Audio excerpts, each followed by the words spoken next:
Hola, ¿qué tal? Muy buenas tardes, bienvenidas y bienvenidos a la continuación del curso básico de formación de secretariado electoral, tercera edición. El día de hoy tenemos la segunda conferencia magistral a cargo de un extraordinario magistrado y amigo, el maestro Sergio Arturo Guerrero Olvera, a quien le doy la más cordial bienvenida. La conferencia que nos va a dar se titula ¿Qué Secretariado de Estudio y Cuenta necesita la justicia electoral mexicana? Y bueno, pues como ya es costumbre y aunque el maestro Sergio Arturo Guerrero Olvera, magistrado de la Sala Regional de Guadalajara, es muy bien conocido por todas y todas, me va a permitir leer su síntesis curricular. El maestro Sergio Arturo Guerrero Olvera es magistrado de la Sala Regional Guadalajara del Tribunal Electoral del Poder Judicial de la Federación. Anterior a su nombramiento en marzo de 2019, sirvió como magistrado del Tribunal Estatal Electoral de Querétaro. Es maestro en Derecho por la Universidad Autónoma de Querétaro, especialista en Justicia Constitucional y Procesos Constitucionales por la Universidad de Castilla-La Mancha y máster en Argumentación Jurídica por la Universidad de Alicante, España. Es también especialista en Derecho Electoral por la UNAM. Ha cumplido 18 años de servicio en el Poder Judicial de la Federación, 9 de los cuales como funcionario judicial electoral en la Sala Superior del Tribunal Electoral, donde su último cargo fue de coordinador de jurisprudencia, seguimiento y consulta. Como magistrado y funcionario judicial electoral, ha impulsado la implementación de diversas iniciativas relativas a los derechos colectivos de los pueblos indígenas. Durante su encargo como coordinador de jurisprudencia, se implementó la serie editorial Derecho Electoral Indígena y la elaboración de la guía de actuación para juzgadores en materia de derecho electoral indígena. En el Tribunal Estatal Electoral de Querétaro, como magistrado presidente, implementó la barra de navegación por Internet en lengua añú de la página oficial. El magistrado Guerrero Olvera tiene casi 20 años de experiencia en docencia en diversas universidades públicas y privadas del país a nivel licenciatura y posgrado y ha sido ponente en múltiples conferencias, diplomados, seminarios, mesas de discusión y análisis. También es autor de múltiples publicaciones, entre ellos el capítulo Colectivismo contra Individualismo, hacia un diálogo intercultural del pluralismo jurídico, en el libro Ciudadanía, Interculturalidad y Redes Sociales, publicado por Tirán Leblanc, y el artículo Intersecciones Normativas y Pluralismo Jurídico, publicado por la revista Quid Juris del Tribunal Estatal Electoral de Chihuahua en el año de 2019. Querido magistrado Sergio Arturo Guerrero Olvera, es un gran honor tenerlo con nosotros y sin más le cedo el uso de la voz. Muchas gracias, estimada amiga Gaby Rubalcaba. Ya sabes que la estima, el afecto y la admiración es mutuo.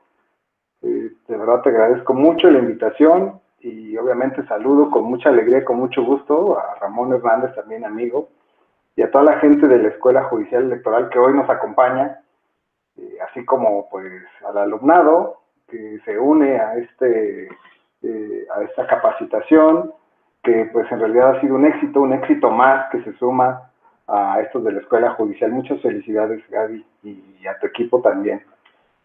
Y obviamente agradecerle al magistrado Felipe de la Mata, porque pues en realidad esta conferencia estaba programada su participación, pero ya saben que por cuestiones estrictamente laborales, en estos momentos estamos viviendo un exceso de cargas de trabajo, no diré inusuales, más bien acordes con la temporada en la que estamos viviendo, pero en la jurisdiccional ya hay una situación tremenda con asuntos. Así que bueno, pues él me dio la oportunidad de acompañarlos, ocupar sus lugares prácticamente imposible. Yo respeto y admiro la labor que ha hecho el magistrado Felipe de la Mata, no solo como un gran juzgador, un gran secretario en su momento, sino también como un gran docente y un gran jurista que pues va más allá de dictar sentencias, sino que además tiene una producción literaria muy importante, un bagaje que es patrimonio ya pues de muchas facultades de derecho, y bueno, pues su vocación la verdad es insustituible. Así que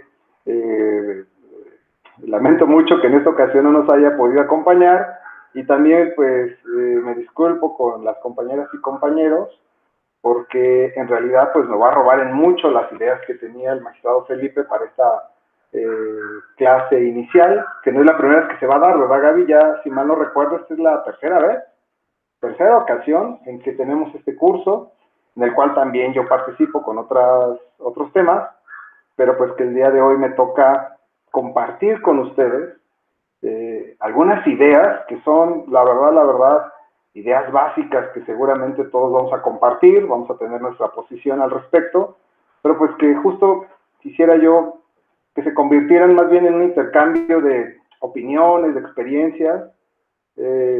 Difícilmente daré una conferencia magistral acerca de qué secretariado de estudio y cuenta necesita la justicia electoral mexicana, y sobre todo pues me permitiré compartir mi perspectiva un poco de experiencia y lo que he aprendido de algunos grandes jueces y grandes secretarios. Gaby, de verdad, muchas gracias. Entonces, sin más, pues vamos a empezar, ¿no? Ha dicho en este tema el magistrado Felipe Lamata con mucho acierto que la formación universitaria de la que procedemos quienes estudiamos la licenciatura en Derecho, hablando en términos generales, habrá muchas excepciones, tiene al menos un par, digamos, de desventajas. La primera desventaja es que está construida sobre la idea de que los estudiantes deben de aprender el derecho tal como se les presenta en los códigos, en las leyes, en la Constitución. Es decir, está basado en la idea, que es una idea falaz, es una falacia de énfasis, de que derecho es igual a la letra del legislador, a la palabra del legislador. Esto, bueno, pues abrevia en muchos sentidos la manera en que se estudia el derecho, ¿verdad? Porque así los profesores, en lugar de ofrecer un cúmulo de experiencias, soluciones posibles, métodos de interpretación, problemas prácticos, pues se dedican a un solo objeto de estudio, que son las palabras que están en los códigos, cuando mucho las palabras que están en la jurisprudencia o en las constituciones, en cualquier fuente normativa. Eso, digamos, concentra el objeto de estudio de los profesores universitarios y de los alumnos.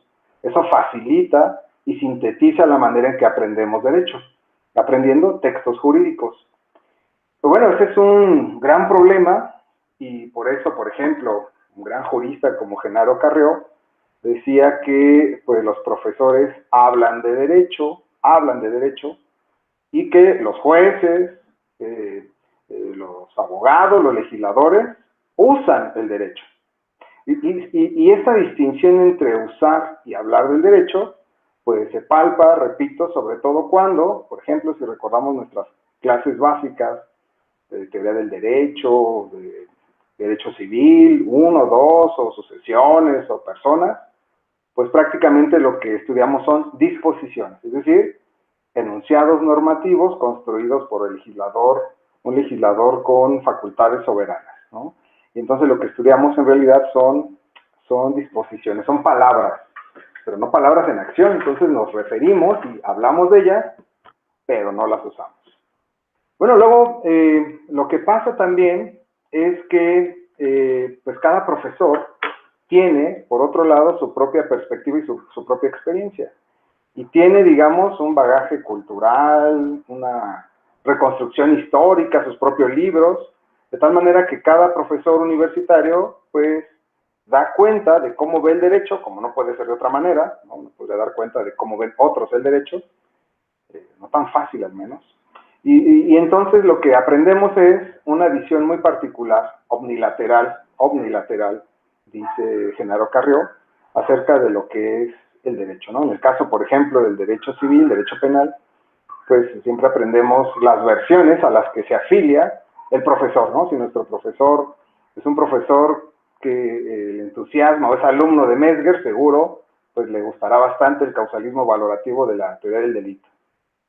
Y rechazará tajantemente el causalismo como tal o el finalismo, ¿no? Entonces él se encargará de mostrarnos los elementos del delito a partir de un causalismo valorativo.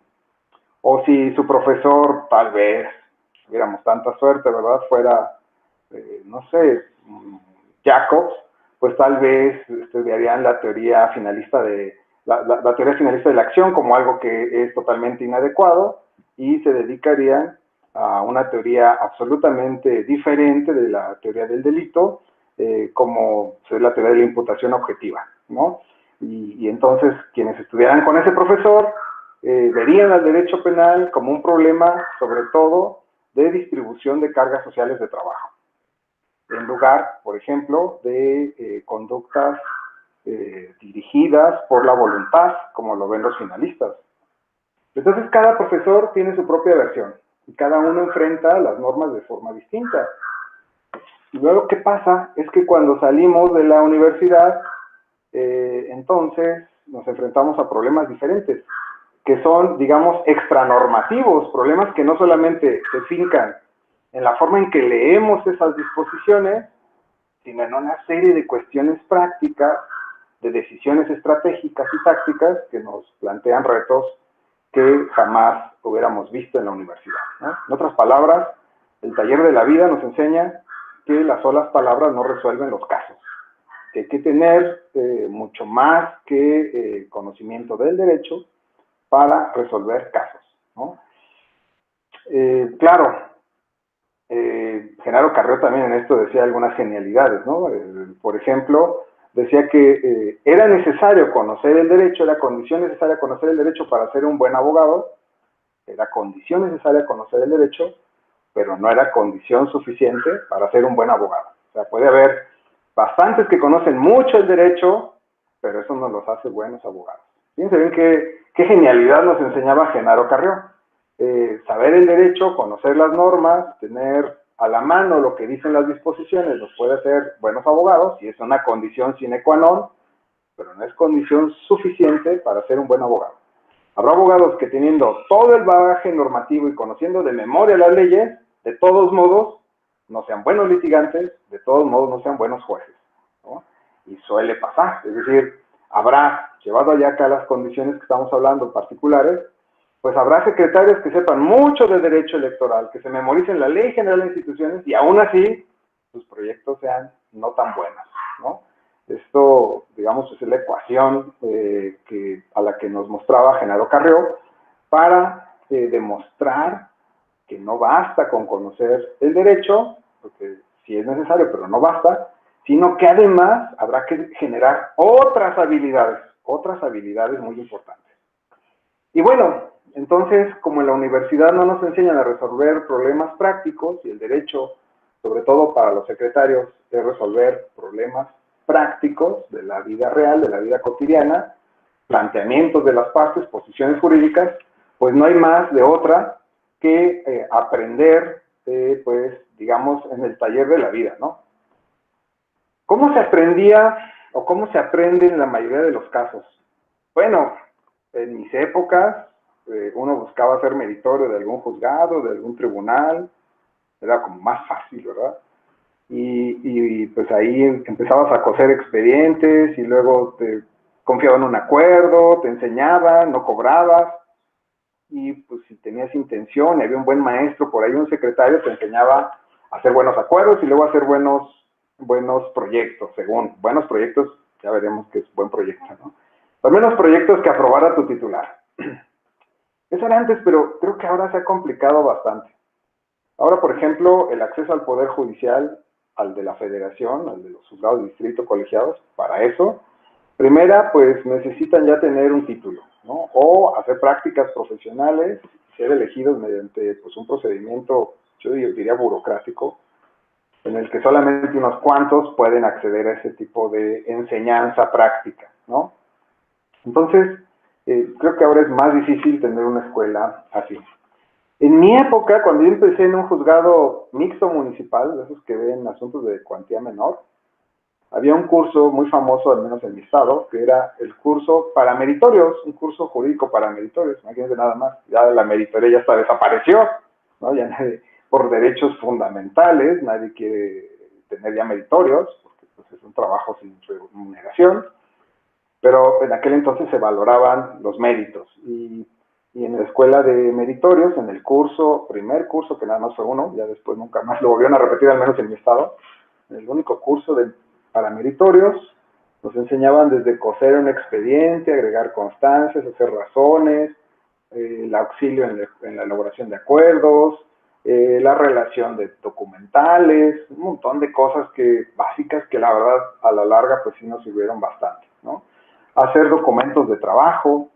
Yo conozco muchos secretarios que hacen excelentes documentos de trabajo, ¿no? Hace poquito Fer, de la ponencia del magistrado Felipe, nos presumía una excelente tabla de criterios en materia de fiscalización. A mí me parece una cosa extraordinaria, es un tesoro lo que tiene en su computadora, porque ella va sumando criterios específicos que le van dando fisonomía, una fisonomía muy determinada a cómo funciona la fiscalización en materia electoral. Y esa es una herramienta, pues que si no es, digamos, ella decía, es que está en sucio, ¿verdad? Sí, lo que pasa es que las herramientas se ensucian. Un mecánico nunca tendría una herramienta así súper brillante, ¿verdad? Bien limpia, ahí está su gato para subir las llantas súper impecables. O sea, claro que no, está trabajando. En cambio, un teórico, como bien señalaba Genaro Carrero, habla de eso, pero no lo usa, ¿no? Y el teórico puede decir y inventarse 1000 formas de un gato para levantar una llanta y se puede hasta equivocar en las medidas, la métrica, el peso, la potencia, el poder, puede decir cualquier cosa, pero pues es porque está hablando solo de la herramienta y del derecho. Yo respeto mucho lo que hacen los teóricos, y tengo una especial interés por la teoría, pero no soy teórico. Sin embargo, creo que esa es una diferencia sustancial, ¿no? Hay muchos teóricos que hablan de miles de temas, pero que nunca usan, o que cuando les toca usarlos, pues lo dejan en los libros y en las sentencias ya no. Eso también ha pasado bastante. Pero bueno, lo que les decía es que pues cuando se tiene una educación solamente basada en normas, no se enfrentan a los problemas, pues después hacen falta esas habilidades, esas herramientas, ¿no? Estábamos en ese tema en el que es muy importante no nada más conocer el derecho, sino además tener otras habilidades. ¿Qué otras habilidades? Pues estas de las que estamos hablando. La primera, pues entender que el derecho no es más que un método para dirimir pacíficamente controversias. Es una forma de lograr la paz social. Es una forma de evitar la agresión, la violencia, el confrontamiento eterno, perpetuo. Es una manera de confiar en otros seres humanos, la solución de diferencias, de encuentros desagradables, y se deja en manos de un juzgador dirimir, establecer quién es el que tiene el derecho. Si no confiamos en este tipo de instituciones, definitivamente pues estamos condenados a resolverla bajo otros esquemas que ya han existido en la historia del hombre, ¿no? La venganza privada, la justicia por propia mano, y que cada quien cree sus propias leyes. Yo creo que justamente en esta temática inicial es muy importante hablar de que la justicia electoral mexicana, asociada a qué tipo de secretario necesitamos, es una justicia electoral que busca consolidar, ser la mano que, digamos, sostenga las bases del Estado democrático de derecho. No se puede entender un Estado de derecho sin remedios judiciales que pongan fin a las controversias de una manera pacífica. Que puede haber errores, que puede haber equivocaciones, claro que sí, pues somos seres humanos. Que puede haber desvíos, también eso da por sentado. Hans Kelsen lo decía de una manera muy clara, por ejemplo, cuando aceptaba que podía haber leyes inconstitucionales vigentes, decía que eso se llamaba la cláusula alternativa tácita. Es posible que en un Estado constitucional se emitan leyes inconstitucionales, pero que sigan vigentes, pues es que somos seres humanos, ¿no? De tal manera que siempre también existe la posibilidad no solamente que se emitan leyes inconstitucionales vigentes, sino también sentencias que queden firmes, que puedan ser inconstitucionales. Eso forma parte, pues, de lo que está previsto en la construcción humana de las instituciones. Pero vamos a recapitular un poquito. Las universidades se basan preponderantemente en el estudio de textos jurídicos, enfatizando que el derecho es equivalente a textos jurídicos, sin tomar en cuenta los problemas extranormativos, como por ejemplo la oportunidad, como por ejemplo cargas de trabajo, como por ejemplo ideologías de los jueces, como por ejemplo disponibilidad de los bienes o recursos humanos y económicos para hacer valer un juicio, ¿no? Ustedes saben que, por ejemplo, en Estados Unidos, pues es demasiado caro acceder a un abogado. Enfrentarse a un litigio puede ser ruinoso.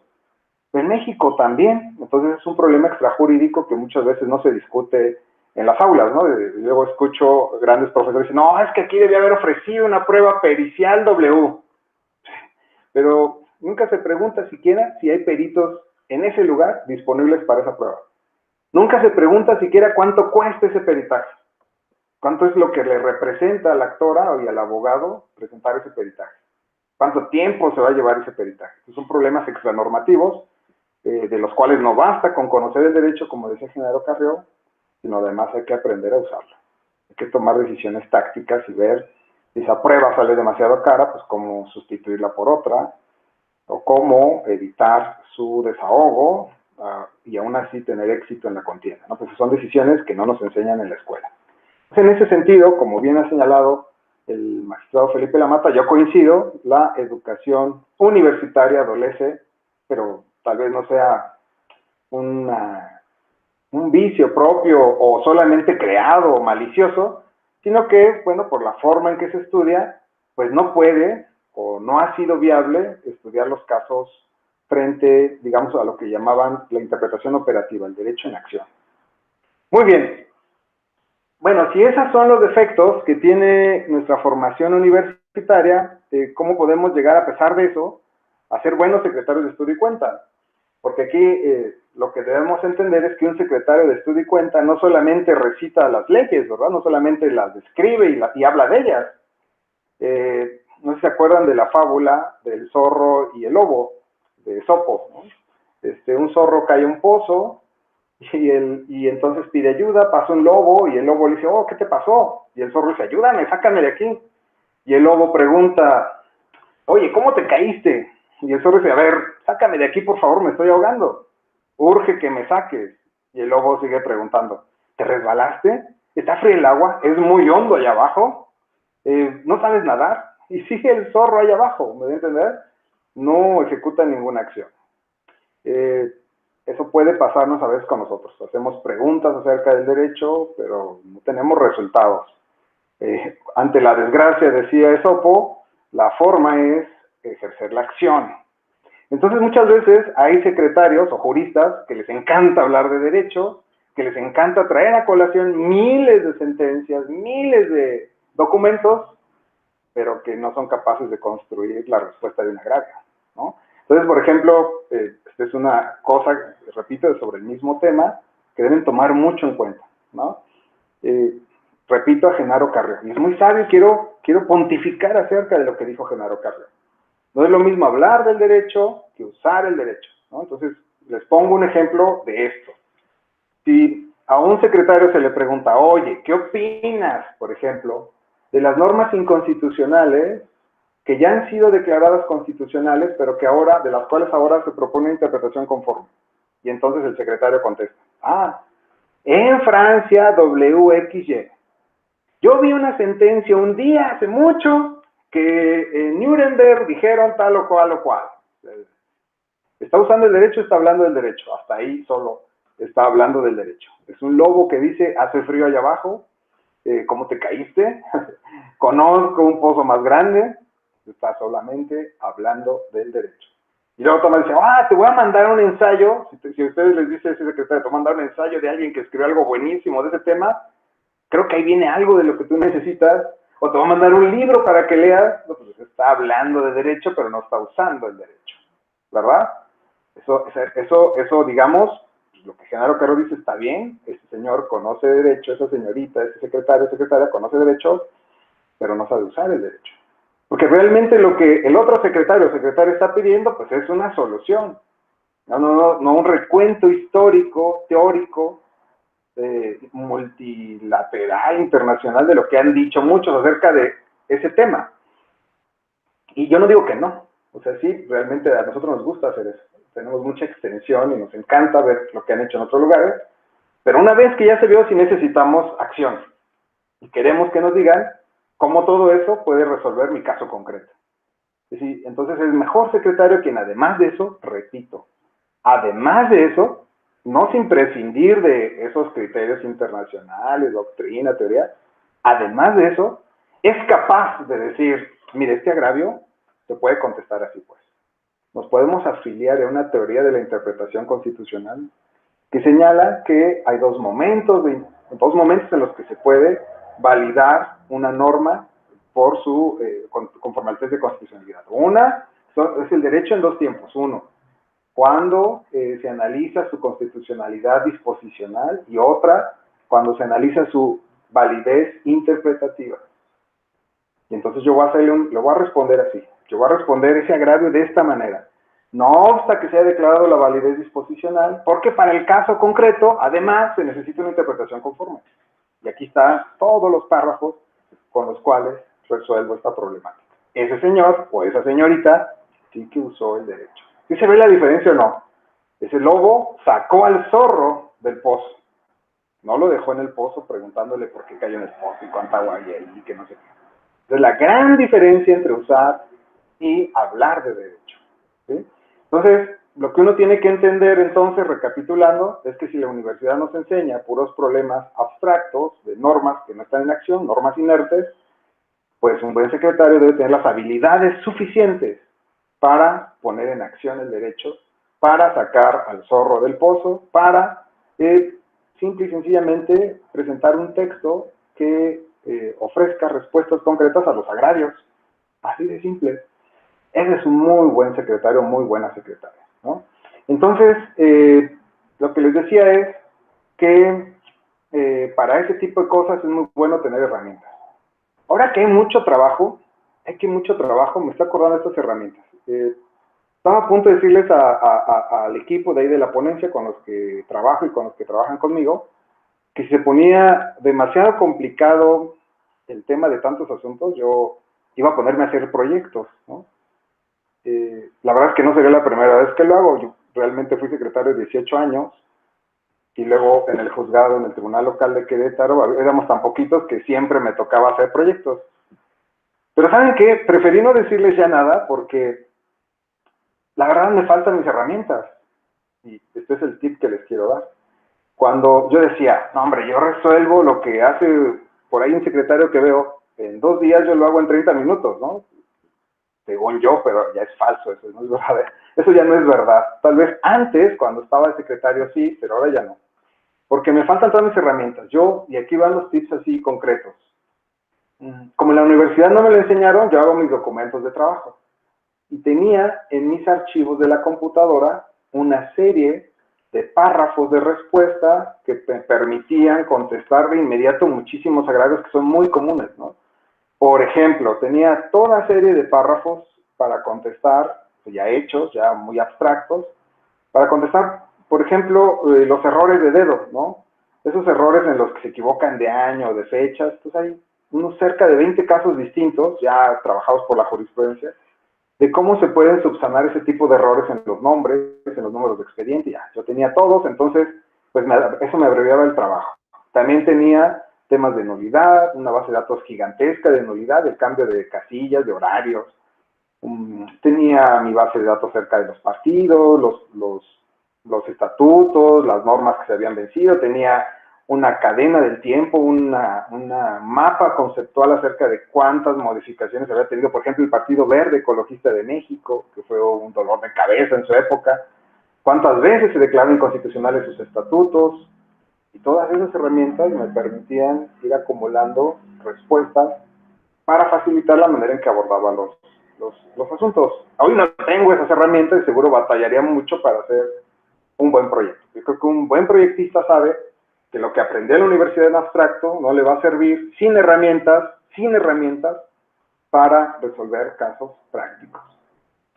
Por eso coincido con el magistrado Felipe Lamata cuando ha dicho con mucha sabiduría que pues se debe de privilegiar el conocimiento práctico para ser secretario, el casuismo jurídico. Nosotros sabemos que durante muchos años las escuelas de derecho y sobre todo las primeras universidades como la de Bolonia, tenían clases de casuismo ético. Y en el fondo, si uno lo piensa bien, los problemas de derecho en muchos sentidos son problemas éticos, sobre todo hoy en un mundo, digamos, lleno de derechos fundamentales.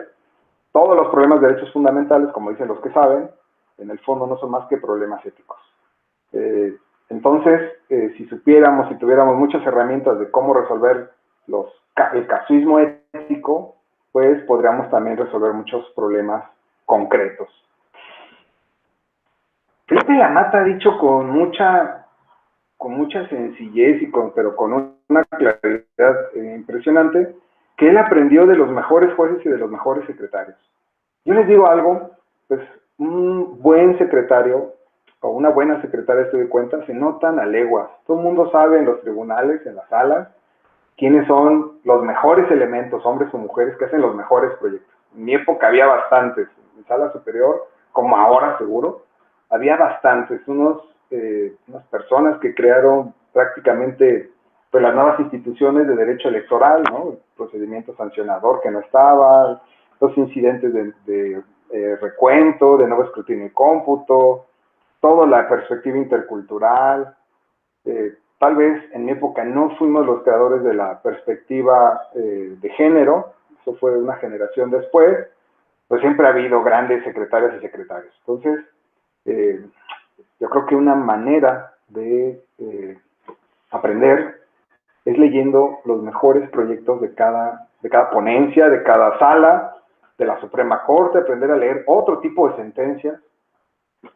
Si no han leído, por ejemplo, las sentencias de Estados Unidos, estaría muy bien que las leyeran, son muy cortas, diferentes, están llenas de votos, en realidad son en general posiciones de los jueces, una manera distinta de hacer sentencias.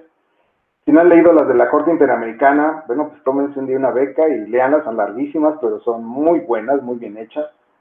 Y pues alguna vez vean las de, no sé, algún tribunal francés, que también son diferentes, o del Tribunal Constitucional colombiano, que a mí me encantan, me gustan mucho las formas en que hacen sus sentencias, y eso nos ayuda mucho también a, pues, a generar una visión distinta de lo que es el derecho. En fin, esto es una manera de capacitarse en el tema de ser un buen secretario. Magistrado Felipe Lamata, al igual que otros grandes magistrados como Leonel Castillo, siempre han dicho que no basta con estudiar derecho para ser un buen abogado, un buen jurista. Es necesario también tener cultura general. Y yo me acuerdo cuando el magistrado don Leonel decía eso, siempre miraba al infinito como esperando que sus palabras se quedaran para siempre en el porvenir.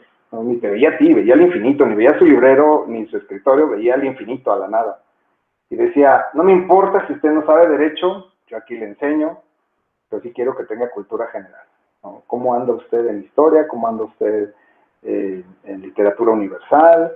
¿Qué ha leído? ¿Qué está leyendo en estos momentos? ¿Qué leyó la semana pasada? ¿Qué libro terminó el mes pasado? Ese eran su tipo de exámenes. Y bueno, casi todos lo reprobábamos, ¿verdad? Entre ellos yo, pero pues había gente muy lectora entre su ponencia y pues la verdad es que sí, en efecto, él tenía la sana costumbre de que por lo menos distribuyó un libro, ¿no? Uno de los últimos que nos dio fue el de los cuentos de Edgar Allan Poe, unos cuentos detectivescos muy buenos, con base en los cuales nos hacía reflexionar y nos hacía, por ejemplo, hacer ejercicios de lógica, a desarrollar algunos enunciados lógicos, algunas construcciones entimemáticas, y nos corregía si lo hacíamos mal, ¿no? Los juicios universales, particulares, y nos regañaba y todo, pero nos servía bastante. Porque él estaba consciente de que para ser un buen secretario no bastaba con conocer la ley de instituciones o el COFIPE de aquel entonces.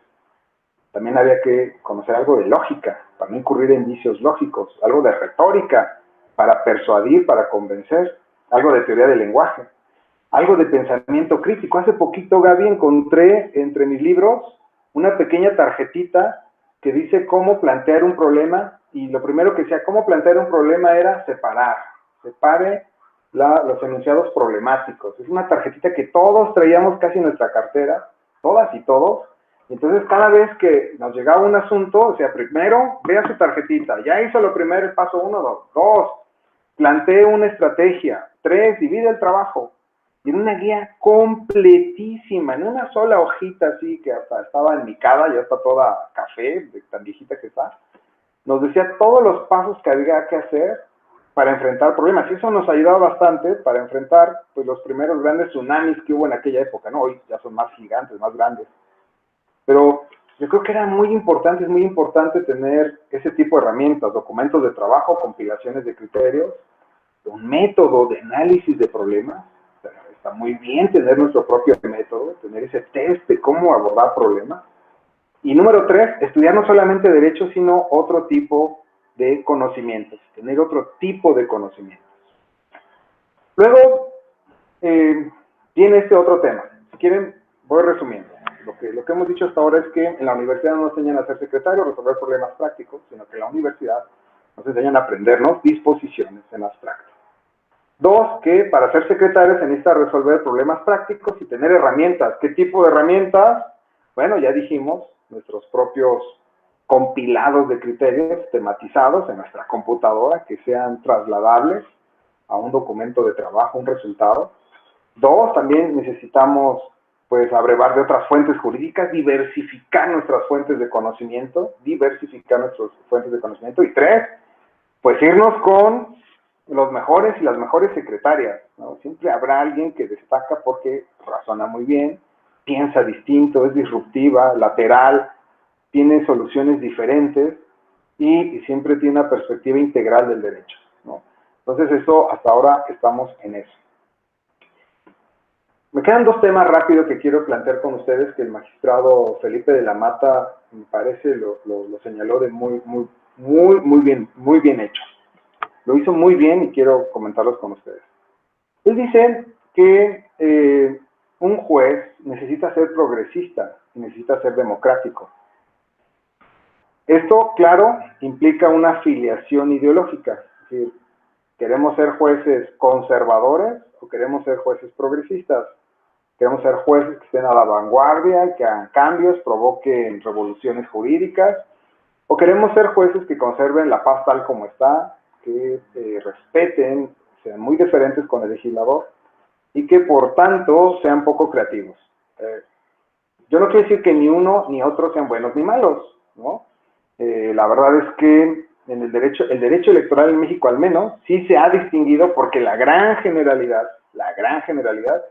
ha sido de jueces, magistrados muy progresistas. Yo diría, de hecho, son la generación de juristas juzgadores más progresistas de todos los que ha habido en México. Y si quieren lo sostenemos sentencia por sentencia. Y no estoy hablando de mí, estoy hablando de otros y otras magistradas que han hecho cosas impresionantes en materia de protección de niños y niñas, de personas con discapacidad, personas adultas, un montón de temas en los que el derecho electoral ha llevado la delantera no por años, sino por décadas, control de constitucionalidad, respeto de los derechos fundamentales, pero así son muchísimos.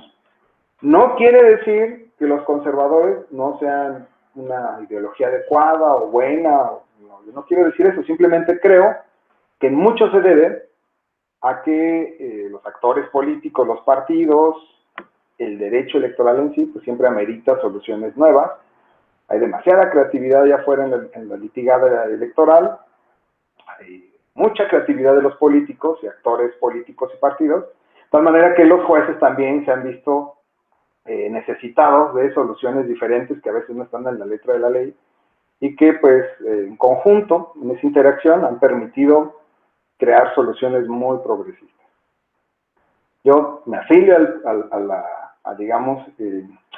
la creatividad jurisdiccional con algunas reservas, no fáciles de identificar, pero sí creo que ahí donde el derecho electoral solamente nos ha dejado principios y directrices, hay un amplio margen de interpretación para que los jueces creemos reglas nuevas, ¿no? Como por ejemplo esto de los derechos de los niños y las niñas en los spots, en la difusión de campañas político-electorales. O sea, ya había un vacío que tenía que ser colmado y se hizo muy bien por la sala regional especializada en un principio, pues porque ahí lo único que había era como un sistema, un principio, pero no había reglas claras acerca de cómo se podía permitir o no la participación de menores, niños, en ese tipo de propaganda. Entonces es un claro ejemplo de por qué ahí sí los jueces tienen que ser muy progresistas. No creo que el progresismo alcance para generar nuevas soluciones cuando hay reglas claras, ¿no? Si un partido perdió su registro, no alcanzó tal o cual votación, pues no hay mucha creatividad que hacer de por medio, son reglas que se deben de cumplir, todo o nada. En fin, estamos diciendo que un juez debe ser progresista, pero sobre todo democrático. Y aquí creo que se enlaza el segundo tema que quería comentar con ustedes. Dice Felipe Lamata que un juez democrático de derecho es un juez que le tiene fidelidad a los principios básicos de un derecho constitucional. Creo que esto es así muy importante. Eugenio Raúl Zaffaroni, un gran jurista, juez de la Corte Interamericana, ha hecho una triple distinción de los jueces que ha habido en la historia sobre todo de América Latina, ¿no? Dice que nos ha acusado, sobre todo, de que faltan estudios sociodemográficos del origen de los jueces, ¿no? Por ejemplo, Zaffaroni, la verdad que con mucha admiración lo he escuchado, es un tipo brillante, un gran juez, ha dicho que faltan estudios sociopolíticos de la configuración de las jurisdicciones en América Latina. Y lo dice con mucha claridad. O sea, nos falta decir y determinar cómo es que se construye la clase social de los jueces, ¿no? ¿De qué clase social tienen origen los jueces, ¿no? Manuel Atienza siempre se hacía este tipo de preguntas y recordaba con Perfecto Andrés Ibáñez que al menos hasta los años 70, hasta el año 72 hubo una primera jueza en España. Nada más, en plena época franquista, las mujeres no podían ser juezas. Pero además, calculaba Perfecto Andrés Ibáñez, citado por Atienza, que el origen social de los jueces y de los jueces de aquella época eran o hijos de campesinos o hijos de obreros. ¿Esto qué significado tenía para la jurisdicción ser hijo de un obrero, de un campesino? Bueno, pues, primera que pues el Poder Judicial se veía como una forma de ascender socialmente las clases sociales, una forma de ascender socialmente. Y en México, al mismo tiempo, los jueces y magistrados tenían una procedencia más burocrática. Los jueces, a su vez, eran hijos de magistrados y los magistrados de ministros o ministras, ¿no? Pocas que había en aquellas épocas, en los 70s en México. Pero la procedencia social también, digamos, tenía efectos en la forma en que se ejercía la jurisdicción.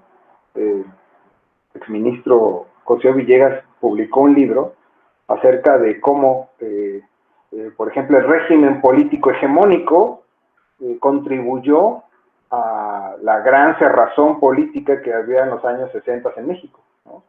Ese libro es sensacional porque demuestra mucho cómo los jueces eran copartícipes, digamos, de criterios que permitían el abuso policial o la reprimenda de movimientos y manifestaciones universitarias. Eso fue así y está documentado. Según un criterio de un juez de distrito que decía que valía más la declaración rendida ante un policía que ante un juez, pues obviamente le estaba dando un poder inmenso a los policías para que arrancaran confesiones. Y ese no es un juez democrático de derecho. Ese es un juez burocrático, un juez que en términos de Zaffaroni es empírico salvaje. Zaffaroni hace una gran distinción entre los jueces empíricos salvajes, designados por dedazo, por cuestiones políticas, compadrazgo, amiguismo, o jueces que son solo jueces porque tienen un hermano, una prima, un tío, que son gobernantes o poderosos, jueces empíricos salvajes que no tienen criterio jurisdiccional ni método de interpretación, jueces técnico-burocráticos, dice Zaffaroni, que es otro estadio de las sociedades latinoamericanas, en las que los jueces técnico-burocráticos pues, se preocupan por los números, por sus salarios, por tener copiadoras en el tribunal, por tener una asociación que les haga una fiesta o un concurso de deportes al año, su posada del año, se preocupan por cuestiones numéricas o estadísticas. Zaffaroni dice que los jueces burocráticos siempre están rindiendo cuentas, informes, entregan documentos. Lo que realmente no les preocupa puede ser fieles al derecho constitucional o al respeto a los derechos fundamentales. En cambio, un juez democrático de derecho, en primer lugar, llega ahí porque tiene un gran prestigio en su comunidad acerca de cómo defiende los derechos fundamentales. Es un jurista prestigiado por las acciones, por su activismo jurídico, y porque merece estar ahí. Ha sido un gran profesor, un gran litigante, un gran fiscal, como sucede en Estados Unidos, como sucede en Alemania, grandes juristas que terminan siendo ministros de la Corte Suprema. Winfried Hassemer, por ejemplo, uno de los mejores penalistas, siendo ministro de la Corte Suprema alemana, o los grandes que estudiaron en Alemania, que son colombianos y que integran el Tribunal Constitucional colombiano. Pues son jueces democráticos de derecho, porque no solamente tienen los méritos comprobables y comprobados, sino que además, pues han sido grandes defensores de los derechos fundamentales en calle, en piso o haciendo actividades, ¿no? Una pregunta importante, por ejemplo, de un congresista, un aspirante a ser jueza de la Corte Suprema de Estados Unidos fue: dígame, ¿cuántas demandas de acción colectiva ha promovido usted como litigante? ¿Cuántos casos gratuitos ha llevado usted? ¿Cuántos casos, cuántos hitos judiciales ha promovido usted? ¿No? Recordemos que jueces muy importantes de Estados Unidos comenzaron defendiendo pobres, defendiendo causas de comunidades, por ejemplo, en Colombia, contra corporativos de grandes constructoras o inmobiliarias. Esos son los grandes jueces democráticos de derecho. Hoy, en una sociedad en la que no es un buen momento para la justicia electoral, eso hay que decirlo con todas sus palabras, donde somos duramente cuestionados en general quienes se dedican a la aplicación de justicia, pues debemos reivindicar el perfil del juez democrático de derecho. Un juez que, como decían, había por ahí unos jueces muy famosos, tenía la inquebrantable voluntad siempre de reparar el orden, pero sobre todo favorecer las clases más desprotegidas. Hay jueces que se han distinguido por siempre apoyar las causas de los más débiles, ¿no? En fin, ¿qué tipo de secretarios necesitamos para la justicia electoral mexicana actual? Secretarios democráticos de derecho. También secretarios democráticos de derecho. Es decir, que no se conformen con lo que aprenden en la universidad, que generen sus propias habilidades para proyectar, que además estén conscientes de que vivimos en un mundo plagado de derechos fundamentales y tengan la firme convicción de defenderlos todo el tiempo, ofreciendo soluciones prácticas, realizables, ejecutables, y que además tengan sentido histórico.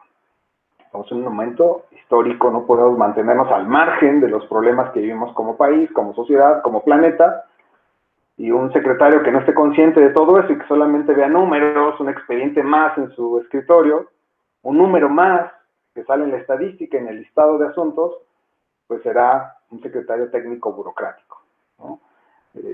Pero pues eso es lo que menos esperamos en los tribunales electorales. Queremos secretarios que contribuyan desde su participación, a veces muy importante, a definir y modelar la manera en que queremos que sean juzgadas las elecciones, la manera en que queremos que se alcancen los derechos de la militancia, la manera en que queremos que la ciudadanía consiga ocupar cargos de elección popular, sobre todo la manera en que queremos que se definan nuestras elecciones. A eso nos dedicamos los que juzgamos en materia electoral, a modelar nuestra sociedad desde una perspectiva humanista para hacer efectivos los derechos político-electorales. Mi querida Gaby, pues sin más, queriendo compartir estas pequeñas palabras, estas pequeñas reflexiones desordenadas, quisiera pues decirles que les deseo mucho éxito de nuevo en esta actividad, que espero que se la pasen muy bien, que aprendan mucho, que se llenen de información, hasta el punto en que adoren y amen más toda esta profesión, porque no es más que, hoy, este curso no es más que fomentar un oficio muy noble, muy importante para la justicia electoral mexicana, que no es más que un eslabón más de nuestra valiosa democracia. De verdad te agradezco mucho, Gaby, Ramón, les mando un fuerte abrazo, sé que andan muy ocupados, y a todas y todos les agradezco mucho su paciencia. De verdad, muy, muy agradecido. Muchísimas gracias, querido magistrado. La verdad es que todas estas reflexiones y todos estos consejos son sumamente importantes para los chicos y las chicas que están en este curso básico de formación de secretariado electoral. Y pues como esta materia, pues hay que ir de eslabón por eslabón, es muy bonito, es apasionante y bueno, pues hay que estar ahí al pie del cañón, siempre al día estudiando y no quedándose atrás. Y no sé si alguien quiera preguntarle algo al magistrado. Eduardo Subillaga. Adelante, Eduardo. Muchas gracias, doctora, muy amable. Magistrado, buenas tardes. Es un gusto vernos ahora en el aspecto, en el ámbito, en la pista académica. Hay dos cuestiones muy importantes que mi jefe siempre nos dice en relación a cómo desarrollar el trabajo, particularmente del secretariado, que hemos visto en las clases anteriores, lleva implícito una gran responsabilidad, principalmente desde luego para con las partes, pero en general de la forma como debe desarrollarse adecuadamente nuestro trabajo. De esos hay dos consejos que parecen además que son una constante en relación a lo que hemos escuchado en clases anteriores con otros de sus compañeros magistrados, y que siempre no lo has dicho. Dos aspectos.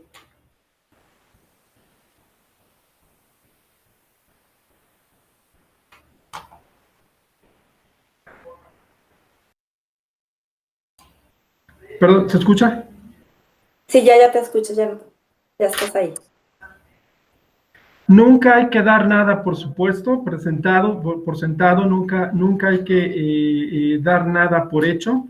Es muy importante siempre que seamos exhaustivos, principalmente ser objetivos. Digamos que la solución para esto es ser muy objetivos en relación a las constancias de autos. Digamos que nuestra constante, nuestra regla objetiva es precisamente las constancias de autos. Magistrados, no sé si sea posible, nos lo expresas con tus propias palabras.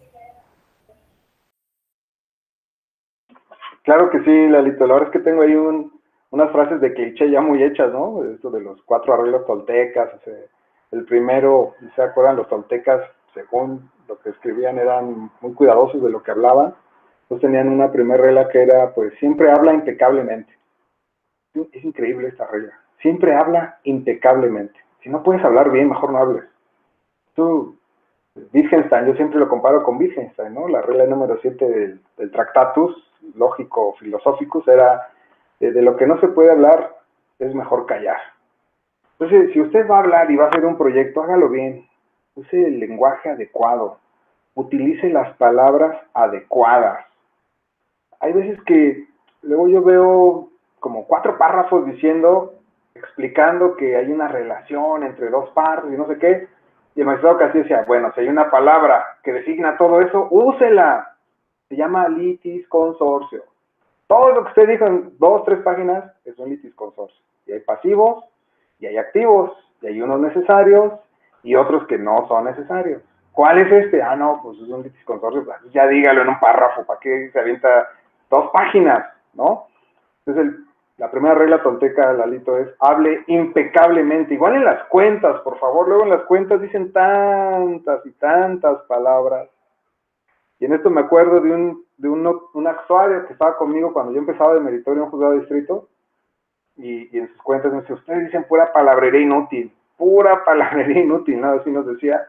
En realidad, sí, somos muy dados a tener muchos como muletillas, ¿no? Pues, al final del día, al final de cuentas, yo siento que este tribunal sostiene que, entonces, muletillas que son innecesarias, que yo siempre me canso de decirlo, es un lenguaje omnisciente que no vale la pena, ¿no? Solo los reyes hablaban así, ¿no? Cuando dicen, este tribunal sostiene que, solamente lo dicen, yo, el Dios, sostengo que, ¿no? Esos son los lenguajes que pues ya ni al caso. Se puede decir directo, la interpretación funcional de esto es tal, no tiene que decir, esta sala considera que la interpretación funcional es, porque uno nunca habla así, ¿me debe entender? Uno nunca dice, Sergio piensa que, Gaby pensar que, no hablamos así. No necesitamos decir que estamos hablando nosotros mismos. Ese tipo de frases nomás ensucian el documento, pero están tan arraigados que es prácticamente imposible quitárselos. Yo me canso de decírselos a los secretarios, siempre aparecen frases así huecas, frases ya muy hechas, de mucho cliché, que se dan por sentado, Lalito, ¿no? La naturaleza jurídica, yo les he dicho que eso es fetichismo jurídico, que no hay naturalezas jurídicas, no hay naturalezas jurídicas, eso es construcción, una narrativa, son cualidades que el legislador decidió políticamente, que eran esas las del matrimonio, que eran esas las de la coalición, pero no hay una naturaleza jurídica de la coalición, eso no existe, pues, no está inscrito en las estrellas, no está ahí en el vacío de las Amazonas, eso no existe, eso no, la naturaleza jurídica no existe. Y si el legislador dice que se necesita ABCD, pues esos son los requerimientos técnicos de una coalición y se acabó. Las características de la coalición son tal o tal. Pero se da por sentado eso, Lalito. Entonces la segunda ley tolteca es esta, después de hable impecablemente, es nunca dé nada por sentado, ¿no? Entonces, por ejemplo, yo les pregunto, ¿cuándo empieza el proceso electoral en tal? Ay, creo que en tal fecha, pues eso es un mal dato. En ese secretario no se puede confiar. Yo siempre les digo en tono de broma, a usted le voy a invitar un café, pero no va a dejar que haga mi proyecto. Con usted puedo platicar, pero no va a dejar que haga mi proyecto. Porque si usted me dice, yo pienso que más o menos, si mal no recuerdo, jefe, empieza el día 4 de abril, ya estamos en problemas. O sea, yo prefiero que me diga, déjeme revisar. Aquí está el calendario, empieza el 4 de abril. Eso sí es un dato certero. Y en el pensamiento crítico, que seguramente ustedes ya están viendo porque se incluyó una materia así, Gaby, y eso fue un gran acierto, hay un requisito del pensamiento crítico que es la precisión. La precisión. No se puede ser impreciso para ser secretario. No se puede dar por sentado una fecha de ese tipo. No se puede dar por sentado, luego tenemos afirmaciones también. Pues es que no consta. Dice, usted no impugnó en tiempo tal cosa. ¿Y cómo sabe? ¿Cómo sabe que no impugnó en tiempo? Es una imprecisión, eso es la verdad es como de adivino, ¿no? Si uno lo piensa bien, no lo da por sentado, dice, bueno, puede ser, pueden caber miles de hipótesis, que sí lo impugnó y nosotros no sepamos, que esté en curso una impugnación y no nos hayan avisado, pueden pasar mil cosas. Entonces, si uno tiene precisión conceptual, que es uno de los requisitos del pensamiento de calidad, del pensamiento de excelencia, uno lo que puede decir es, no me consta, no hay constancia en autos de que usted lo haya impugnado en tiempo, y no es lo mismo, ¿verdad? No es lo mismo. No es lo mismo afirmar categóricamente que no se impugnó, a decir, no hay constancias de que usted impugnó. Aquí no sé en otros lados, pero aquí no, yo no puedo resolver con las cosas que no hay aquí. ¿Sí se fijan en eso? Somos muy dados a dar por sentadas muchas frases, mucha fraseología de los proyectos que nos encanta, que hasta suenan rimbombantes, que suenan lucidores, pero que son palabras huecas, carentes de sentido, o son fatales errores. Fatales errores. La forma de decirlo es, por ejemplo, usamos mucho los transitivos. Por ejemplo, decimos, se pasó a formar, se pasó a formar, ¿qué no inventes, no? Formar, pues es un verbo, no necesita un transitivo. Pero somos tan dados a ponerlo que sentimos que hasta se oye padre, ¿no? Entonces, no, usted no necesita, pasó a formar el expediente, no necesita decir eso. Se formó el expediente, por favor. Se formó el expediente. Se procedió a tramitar, si los juro, y ahorita abrimos 20 sentencias, aparece 1, 2, 20 veces en cada sentencia. Se procedió a tramitar. Se tramitó, tan fácil, tan sencillo, le quitan basura a la redacción. Ya en suma, le quitan 1, 2, 3 páginas de muletillas a la redacción. Pero como se da por sentado, Lalo, que se oye bien, que está bien, no nos interesa la semántica, ni la semiótica, ni la redacción, pues usamos transitivos de una manera totalmente arbitraria, indebida. Y bueno, y tampoco hacemos este ejercicio, ¿eh? ¿Cuántas veces, pregunta, ahora yo les pregunto a ustedes, ¿cuántas veces le han pasado su proyecto a una persona que sí sepa de redacción y estilo? ¿Cuándo se han tomado la molestia de decir, a ver, voy a pasar esto a mi amigo, primo, que sí sabe, estudió lenguaje, teoría del lenguaje, que sí estudió semántica, que sí sabe, le voy a pasar para ver cuántos errores tengo, les juro que hasta miedo nos da, o sea, ni se nos ocurre, pero háganlo por favor un día. Yo le pasé mis primeros proyectos a un primo que estudió eso, y, híjole, salí muy regañado, y sigo cometiendo muchos errores, pero hagan ese ejercicio por favor. Volteen a ver otras áreas del conocimiento y verán que escribimos muy mal. No den por sentado que escribimos bien. No, eso no es bueno. Entonces, cada vez que ustedes vean frases así medio sospechosas, quítenlas, cuestiónense todo y no den por sentado que las cosas están. Oye, ¿hay copias certificadas? Sí, sí hay. A ver, revise bien. Pues aquí está un sello y una firma. Muy bien. ¿Eso es certificación? Sí. Perfecto. Además hay una cosa, secretaria. ¿La persona que firmó tiene facultades para certificar?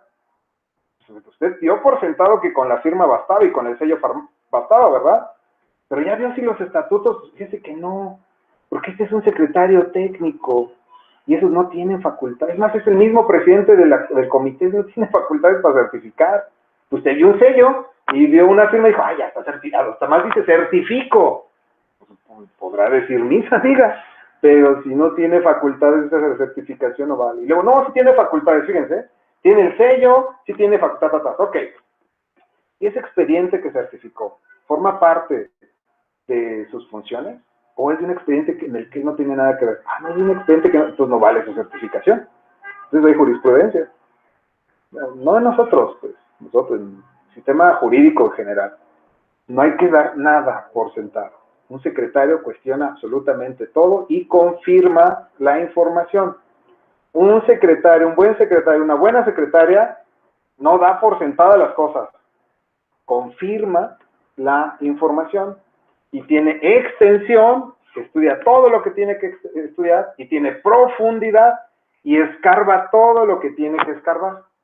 Todo, lo que yo le estoy diciendo es, si tiene la firma, si tiene el sello, si tiene el fundamento y tiene la certificación, pero escárbele y vea si esto tiene que ver con sus funciones, si esto tiene que ver con un expediente que él hizo, con el que él tramitó. Extensión y profundidad no son lo mismo, y el pensamiento crítico, el pensamiento de calidad, les exige las dos cosas al menos, ¿no? Por eso la lista es muy importante. Te digo, esto es como mi caballito de batalla, siempre digo lo mismo, discúlpenme, porque espero que sean nuevos alumnos y alumnas para que no se escuche repetido, pero sí es muy importante no dar por sentada nuestras ideas y nuestros prejuicios. Acuérdense que un jurisprudente usa la palabra prudente como prudencia, y prudente viene de providence. Providence significa ver más allá, ver doble. Providence significa eso, ver a lo lejos. No ver aquí de cerca, sino ver a lo lejos. Todo lo que les pongo de ejemplo de una certificación es ver más allá. No nada más el sello y la firma, y que diga se certifica. Es decir, más allá de eso. Un buen jurista es un jurisprudente, porque se la piensa dos veces, porque ve a lo lejos, porque ve más que otros. Eso es un jurisprudente. Y eso es a lo que debemos de anhelar todos. De hecho, prudence es una palabra que deriva del griego phronesis, y phronesis significa fuera de sí. Fuera de sí es, no juzgo con lo que yo traigo acá adentro, mis corazonadas, mi rerum pectore, de apechito, de lo que yo pienso, lo que yo aprendí, sino además, yo, como hago phronesis, soy fronético, veo, salgo de mis prejuicios, de mis limitaciones y trato de colocarme fuera de mí y digo, desde acá, ¿cómo se ven las cosas? Desde acá. Sí, desde la teoría del delito, desde la teoría de la norma, de las competencias, desde allá, ¿cómo se ve? Diferente. Bueno, pues no juzgues solo contigo. Por eso la Biblia creo que dice cosas espectaculares en este aspecto. No, solamente soy litúrgico, no quiero adoctrinarlos, pero lo dice más de una manera mejor que yo. Dice, pobre de aquel hombre que confía solo en sí mismo. Si usted solo confía en usted, dice, yo soy magistrado porque yo me lo gané, pues esto está perdido, ¿no? Primera, pues, que Dios pone y quita reyes. Va a poner un magistrado. Pero no es eso, pues. Ya algo más terrenal es, usted llega a ser magistrado por una serie de condiciones, oportunidades, rupturas, suerte, no sé. Pero igual, no confíe solo en usted. Usted no es secretario por usted mismo, es porque conoció un magistrada, tuvo la oportunidad, le enseñaron, le dio el espacio, vámonos. No confíen solo en ustedes, no confíen solo en sus conocimientos, hagan phronesis, sálganse de ustedes mismos y vean desde los pies de otro, desde los pies de otra. Eso les permitirá digamos, ser mejores secretarios o secretarias. Gracias, Lalito, perdón por extenderme, pues me lo hiciste a propósito, te conozco. Gracias. Muchas gracias, querido magistrado. Para tu pregunta, magistrado, ¿cómo recomienda leer o estudiar un expediente? Es decir, ¿en qué orden? Ah, qué bueno. Yo tengo mi método, Anita, pero no quiere decir que sea infalible, luego me falla, ¿no? Casi siempre leo la demanda primero. Si no sé si te refieres a eso, yo casi siempre leo la demanda. Yo creo que casi todas las magistradas y magistrados les pasa algo, igual a los secretarios, ya mucha gente, que no confesamos, pero que yo sí se los quiero plantear. Yo creo que ya hay muchas personas de ustedes que no leen por palabras ni por enunciados, sino que leen por párrafos. Hacemos mucha trampita en esto, porque si no, nunca acabaríamos, ¿eh? Yo conozco muchos que leen hasta los párrafos al revés, ¿no? Estás con tu maestro dando cuenta y el otro está leyendo enfrente de ti con las palabras alineadas hacia él y están leyendo lo que tú estás leyendo, pero al revés, ¿sí me van a entender? Así era, por ejemplo, el magistrado Leonel, yo estaba con mi documento leyendo y él estaba leyendo lo que yo, pero él al revés, desde la otra perspectiva. Y si le decía mal la cuenta, pues me detectaba de inmediato, ¿no? Entonces, yo creo que si pudiéramos formalizar eso, se llamaría como una especie de habilidad que es de lectura rápida. Todos tenemos una lectura rápida tremenda, ya todas y todos. Yo, por ejemplo, leo, no es presunción esto, ya es un defecto, ¿eh? Luego me cuesta mucho y tiene un costo muy alto leer por párrafos. Entonces yo busco en el párrafo la idea principal. Falta de fundamentación y motivación, ya le sigo, y si no funciona, me sigo al otro párrafo y así. Pero leo las demandas, las trato de leer así, solo que con mucho más cuidado porque ahí está la causa de pedir y la pretensión. Leer solo por leer nos puede llevar a resultados inocuos. Uno tiene que leer, digamos, desde cierto bagaje. Si tú sabes toda la doctrina que ha habido acerca de la falta de fundamentación y motivación, o sea, por ejemplo, la violación formal o la violación material, la distinción que hay de fundamentación y motivación, vas a leer la demanda más rápido. Te vas a dar muchas ideas y lo que está haciendo valer es la sola falta de un precepto legal o la ausencia de un fundamento, que no es lo mismo. Puede ser que la resolución lo que te diga es, falta un artículo, no citaron nada, y entonces esa es una forma de abordarlo y es muy rápido de resolver. O otra que te diga, oye, sí se citó, pero no es el fundamento adecuado. Entonces una cosa es falta de cita de precepto y otra es falta de fundamentación adecuada. Cuando tienes ese bagaje, digamos, jurisprudencial, que no es ni bueno ni malo, es solamente la forma en que la comunidad jurídica trabaja esos temas, puedes leer mucho más rápido las demandas y buscar soluciones más rápido. Entonces yo primero leo la demanda, luego leo el acto reclamado, y ya después, como ya está trabada la lit y ya sé por dónde va el problema, entonces ahora sí asocio las pruebas que están vinculadas a una posición y a otra, y no al revés, o sea, no empiezo por las pruebas, empiezo mejor por cómo se planteó el tema ya en nuestra última instancia. Si estuviera en un tribunal local, cuando te toca directamente, bueno, pues la denuncia se lee primero o la demanda de primera instancia y ya. Acá como nosotros tenemos muchas veces ya una etapa intermedia, pues leer la demanda te ayuda mucho, en primer lugar, definir cuáles son los agravios, después el acto reclamado, la resolución local, o la omisión también, analizarla desde la perspectiva jurídica, y al final, pues las pruebas, ¿no? Pero si empiezas por las pruebas, puedes correr el riesgo de invertir demasiado tiempo en pruebas, y muchas veces pues ya ni son problemas, ¿no? Igual y esas pruebas pues, ni se usaron, ni fueron necesarias, ni nada, ahí uno pues, se lleva mucho tiempo. Creo que yo como le decía con el doctor, que sí, siempre es importante tener una estrategia. Es muy importante no trabajar a ciegas, porque acuérdense que hay principios en esto básicos, hay gente muy trabajadora, muy trabajadora, pero que hace un trabajo inútil. Y en esto no, aquí tenemos que eficientar el texto. Gente muy trabajadora, pero que no resuelve ni un problema. Entonces no, esto que decía ¿cómo se llama? El dueño de McDonald's era muy cierto, bueno, el fundador, ¿no? Muy estudiosos no, porque luego se me atontan. Yo conozco muchos estudiosos que son tontos, ¿no? O yo conozco muchas personas, dice, muy talentosas, pero que no tienen éxito. Pues tampoco. Talento no, solo trabajo no. El trabajo tiene que tener estrategia, ser productivo y eficiente. Y por eso, Anita, luego, al inicio, cuando uno empieza, lee todo y se confunde uno más, cuando la lista está muy determinada por la posición de las partes.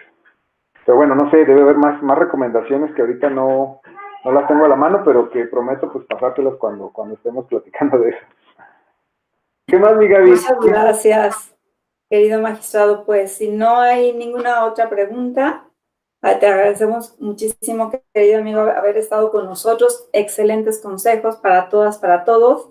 Y bueno, esperamos tenerte pronto en otra actividad de la escuela y les voy a pedir a todas y a todas, por favor, le demos un fuerte aplauso al magistrado Sergio Arturo Guerrero. Muchas gracias.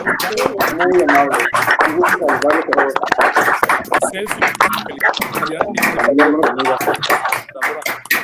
Muchas gracias. Muchísimas gracias, amigo. Te mando un abrazo. Un abrazo, Gaby. Nos vemos pronto. Igual.